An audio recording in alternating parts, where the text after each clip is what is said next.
This is the second video to complement the previous one on conditions for rhombuses, rectangles, and squares. So this is how you would apply the properties of those figures once you find them. Okay, so this says use the properties of rhombuses and rectangles to solve problems. So this is an example, and this is asking for what value of x is the DEFG, this parallelogram, okay, a rhombus.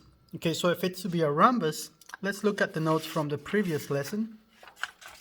Rhombus have, you gotta have either one of these two properties, okay? And let me see if that's okay, that's better, right there.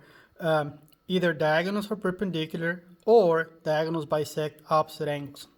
So in this case, as you can see in this problem here, if this is a rhombus, then this diagonal has to bisect this angle here, the big angle, giving you two congruent angles, okay?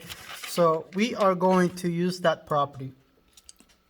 So in review from that lesson, in a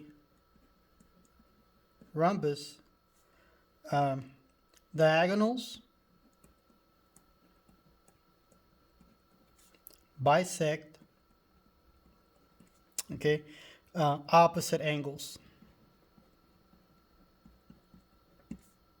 So that's the property that I'm going to use, since that's what I'm given.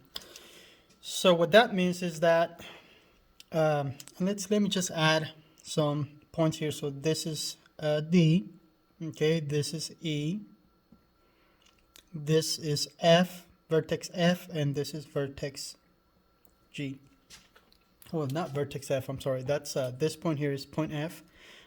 It's wrong if I say vertex because it belongs to two angles, EFD and GFD, okay, but don't worry about that if you don't understand it for now. But what I do need to understand is the diagonal is bisecting this angle. So what that means is that so the measure of angle, okay, the measure of angle GDF is equal to the measure of angle. So this is GDF, that's this angle, is equal to the measure of angle EDF. Now, what does that mean? Now, notice that this algebraic expression is representing angle EDF, and this one here is representing angle GDF. So instead of this, I'm going to replace that with what I'm given here. So since the angles are equal, instead of GDF, I'm going to say that 5x plus 6 equals the other angle, which is 4x plus 10. And then I'm going to solve for x, okay? So I'm going to subtract these 4x's from the right-hand side and also from the left-hand side. So 5x minus 4x is going to be x plus 6 equals 10. And then I'm going to subtract this 6 from both sides of the equation. From both sides of the equations, then I have x equals 10 minus 6, which is equal to 4.